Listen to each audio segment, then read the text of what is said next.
Yellowknife, c'est une ville d'à peu près 20 000 habitants. On est au 62e parallèle.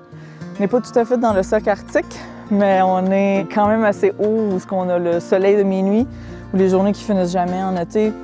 Puis on a aussi les journées très, très courtes en hiver, avec des températures assez extrêmes là, qui vont du moins 40, moins 50 en hiver, puis des étés de plus en plus chauds. C'est quand même isolé comme ville. Aussitôt que tu t'éloignes de la ville, même sur l'autoroute pour se rendre, on va perdre le réseau cellulaire. Donc c'est pas très loin là, quand tu t'éloignes des antennes puis tout ça, dont sur le lac. On n'aura pas de réseau de communication. Donc on est beaucoup livré à nous-mêmes. T'es tout seul pour t'arranger. Fait qu'il y a une espèce d'autonomie et d'indépendance qui est intéressante, que moi j'aime beaucoup. D'être un peu conscient de tes risques. Il y a une belle myriade de personnes à Yellowknife, des gens d'un peu partout, des gens qui cherchent l'aventure, des gens qui viennent faire une passe de cash, des gens qui se cherchent, qui savent pas trop où ce qu'ils vont. Moi, j'étais ça, là, quand je suis venue, j'explorais, je savais pas trop, puis j'ai vraiment trouvé ma place ici. Vu qu'on est tous isolés, bien, je pense qu'on se retrouve un peu en solidarité là-dedans. Les gens, ils s'aident, les gens, ils se côtoient. C'est facile de se faire des amis, c'est facile de se faire intégrer dans des groupes. Et moi, j'ai toujours trouvé qu'on était moins isolés que dans une grande ville ici, parce qu'il y a un contact humain qui est encore super présent. Les réalités de pêcher sur le lac des Esclaves, c'est quand même un lac qui est très peu documenté. Si tu achètes des cartes du lac, 75% de la carte va être blanche. Il n'y aura juste rien de documenté dessus.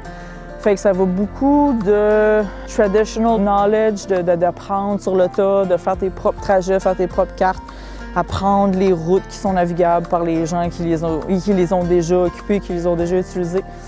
Il y a des grands étendues du lac qui sont pas à peine naviguées, que personne vraiment va parce que c'est juste trop vaste, là, c'est grand.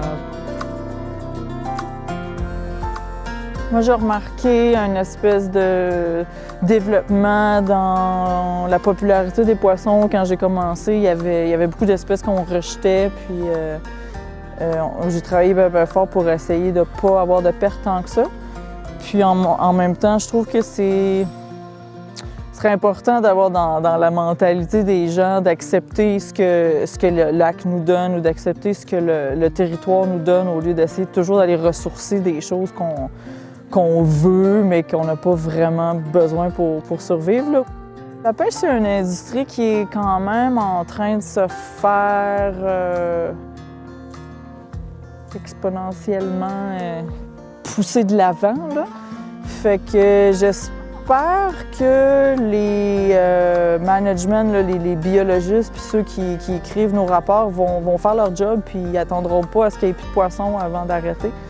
Ça s'est passé quand même dans les années 70 avec la truite, là. Fait que j'espère que ça va être... ils vont garder un œil là-dessus pour pas qu'on vide le lac. J'espère qu'on va garder notre lac propre. Puis on est quand même aux premières loges, là, tu sais, comme moi je la bois l'eau du lac, là, puis j'espère que je vais pouvoir continuer à la boire tout le temps.